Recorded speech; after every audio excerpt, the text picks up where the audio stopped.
Welcome to day 5 of our 40 days journeying through the Gospel of John. We are still in John chapter 2, and the second half of John chapter 2 is where we read about Jesus clearing out the temple. It was a number of years ago, Karen and I went on holiday. For those of you who know us, we have a number of animals in our house, and at the time I think we might have had 6 cats. And so we asked a friend of the family to feed them for us. And they actually, we said, you can live in the house while we're away on holiday. So they stayed in the house and they fed our cats for us. And we came back on the Saturday, and we walked back into the house. Instantly, we knew something had gone wrong.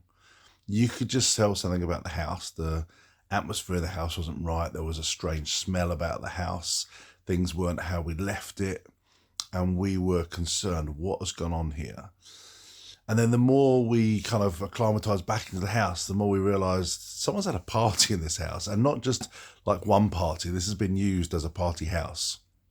And I remember finding behind the chairs of the sofa cigarette ends and things like this. And our house had been not cared for. We'd left our house in someone else's care, and they'd misused it. This is what we read in this story with Jesus. He comes and he talks about this temple, this place that he clears out, saying, this is my Father's house. He comes back and says, I've entrusted you with this place, and look what you've done with it. And what they've done with it is they've taken a place that was meant to be for relationship with God, a place that was about prayer and coming back to God. And in the Old Testament, in the Old Covenant, this is a place where sacrifice would happen and people would be made right with God.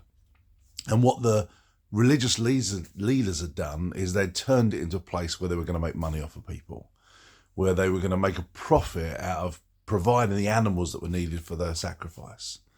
It tells us a lot about God and about Jesus. We read often in the Bible that God is a God who is slow to anger and abounding in love. And here we see Jesus getting angry. So what does it take for Jesus to get angry? What it takes is when he sees that barriers are being put up for others to be able to find God and find relationship with him. What makes him angry is when he sees that his house is being used to make profit out of other people. And it's not really about a temple. It's not about a building for you and for I. It's about our lives. Our lives, the place where God resides. And he says, make sure the house that I've entrusted to you, the place that I've given to you for God to reside, is a place where people can find relationship with God, where the doors are open for people to meet him, where we're not profiteering and doing it for self-interest, but we're doing it to make a way for others to meet with God. Well, I hope you look at that story slightly differently and think about it for yourself. How does it impact my life? And is my life a place where Jesus would want to turn the tables upside down? Or is this the house that God has entrusted us to run the way he wants us to? You have a blessed day.